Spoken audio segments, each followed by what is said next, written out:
네, 오늘부터 만 75세 이상 고령 어르신들의 코로나19 백신 접종이 시작됩니다.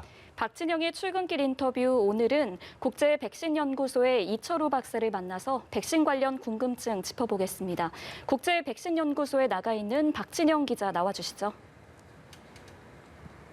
네, 박진영의 출근길 인터뷰 오늘은 이철우 박사와 이야기 나눠봅니다.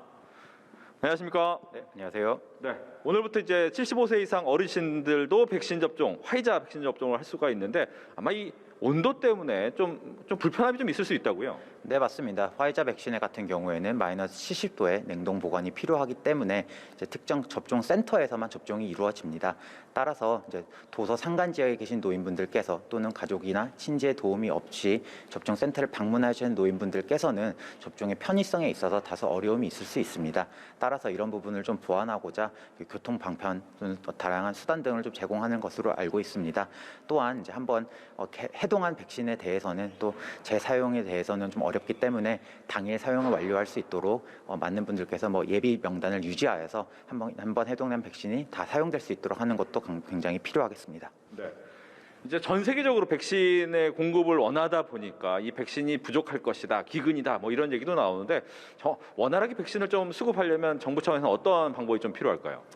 사실 단기적으로 봤을 때는 양자 간 또는 다자 간의 외교 또는 협상 등을 통해서 지속적으로 우리가 확보한 물량을 우리가 예상했던 시기에 받을 수 있도록 범정부적 차원의 노력이 필요하겠고, 또한 다양한 가능성을 다 열어두고 다른 나라에서 이제 한번 승인된 백신에 대해서도 국내 도입이 검토되지 않았던 백신 제조사들에 대해서도 한 번씩 검토해볼 필요성은 가능하겠습니다. 하지만 장기적으로 봤을 때는 결국 백신 자주권 확보를 위해서 백신의 국산화를 적극적으로 지원하는 것이 가장 중요하겠습니다. 네. 얀센사의 백신처럼 한 번만 맞아도 백신의 효과가 있는가 하면 아스트라제네카나 다른 것은 2번 정도 맞아야 되는데 이 그러니까 간격을 늘리는 것이 좋으냐 아니냐 이런 얘기가 좀 있습니다. 이 부분에 대해 설명을 해주신다면요. 앞서 접종을 시작한 나라에서 봐도 이제 1차 접종을 완료한 후에도 지속적으로 백신의 효과가 굉장히 높게 상당히 우수하게 나오는 것으로 나타나고 있습니다.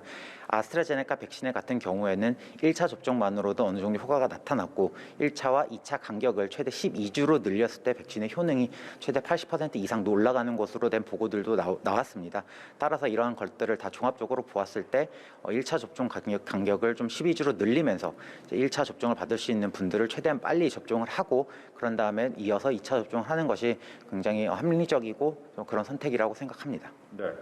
지금 이제 독일에서 아스트라제네카 같은 경우에는 60세 초과자에게만 이제 접종을 하겠다라고 얘기를 했는데 이 부분에 대해서도 여러 가지 좀 논란이 있는 것 같습니다. 여기에 대한 설명도 부탁드립니다. 일단은 최종적인 결론은 아니라고 말씀드릴 수 있습니다. 현재 독일에서는 아스트라제네카 백신의 경우에는 대부분 젊은 층에서 많이 사용됐기 때문에 이상 반응도 다소 젊은 층에서 많이 보고되었습니다. 젊은 층에서 보고된 이상 반응, 특히 혈전증이 문제가 되어서 잠정적으로 중단한 것이고 이런 부분들을 좀 통계적인 검증을 거쳐서 최종적인 전문가 회의 후에 결론이 나올 것으로 예상을 합니다. 우리나라에서도 계속 아스트라제네카 같은 경우에는 지속적으로 특히 혈전증과 같은 부분을 젊은 층에서 나타난 이상 반응들을 추적하고 그리고 역학조사를 통해서 인과성을 빨리 밝히고 이런 부분들을 국민들께 알리는 것이 가장 중요한 부분이라고 생각합니다. 네, 오늘 말씀 잘 들었습니다. 지금까지 박진영의 출근길 인터뷰였습니다.